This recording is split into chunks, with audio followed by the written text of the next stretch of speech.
So if you're thinking about homeschooling but you don't know where to begin, I'm about to tell you right now. Come and play with me. Run away with me. Just you and me. Happy days. Every day.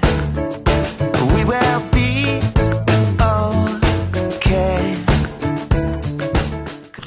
Hi guys, I am back. I'm doing another video today, and this time I want to cover what you need to look into before you begin and a good way to get started. So again, I've said it every video, before you get started, one of the best things you can do is to check out hslda.org.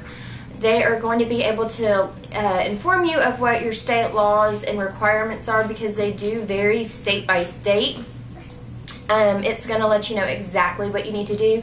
They also have memberships, so that should you find yourself in need of legal representation, they will be able to help you out in that area.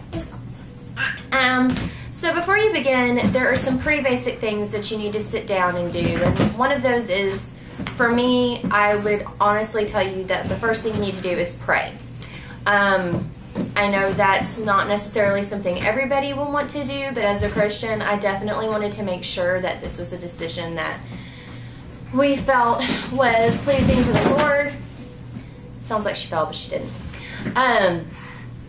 And was what was intended for our family. And so we spent quite a while in prayer, and that was one of our very first steps. Another step is to please, please, please make sure this is not an area of contention within your immediate family. My husband and I went back and forth on it a lot, and I prayed quite extensively that it would be a matter of us being on the same page, having the same heart of the matter, that there wouldn't be one of us okay with it and one of us not.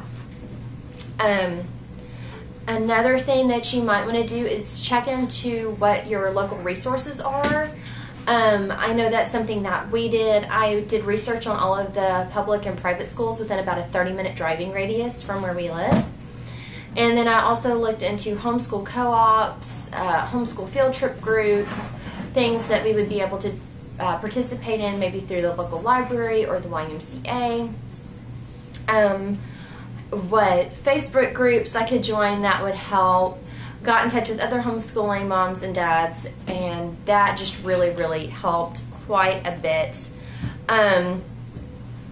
Another thing you need to look at is you need to start considering what learning style your children perform best with, and also what type of teaching style you're going to be most comfortable with. Some families do what is called unschooling.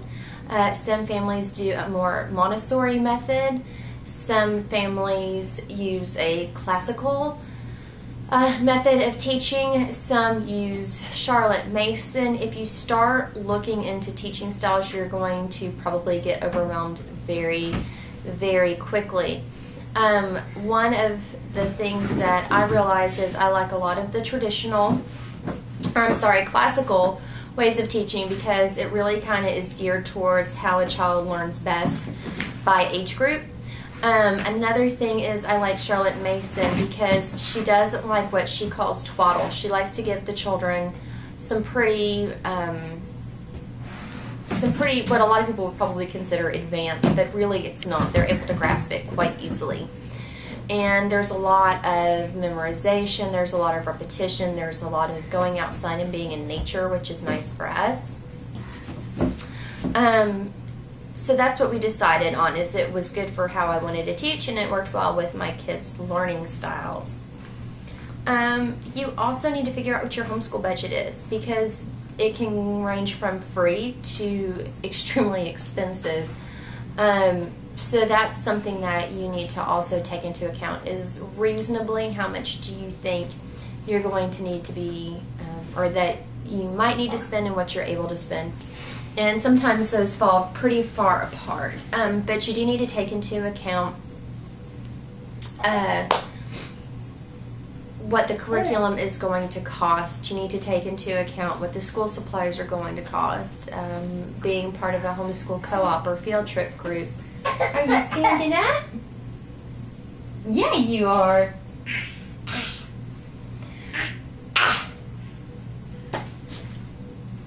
Uh-oh. So you need to take all of these things into account, as well as add a little bit of a cushion in there for anything that may come up during that school year. You also need to think about where you're going to homeschool, and pretty much you can do that anywhere. You can do it on your couch, you can do it at your kitchen table. If you have a room that you might want to reserve for school time, that works as well. I taught my first 2.5 years at our kitchen table, and it's only been within the last few months that I've had a room exclusively for homeschooling. So, those are some things you really do need to consider before you start homeschooling.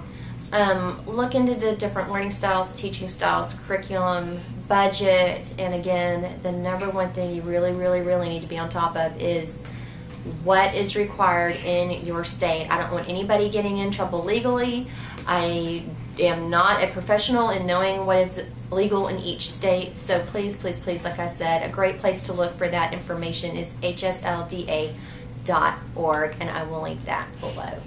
If you decide to go into homeschooling, I wish you the best of luck. It can be scary and exciting all at the same time, so I just hope that if that is the decision you make, that you find it fulfilling and you have a blast spending all day teaching your kids. Bye.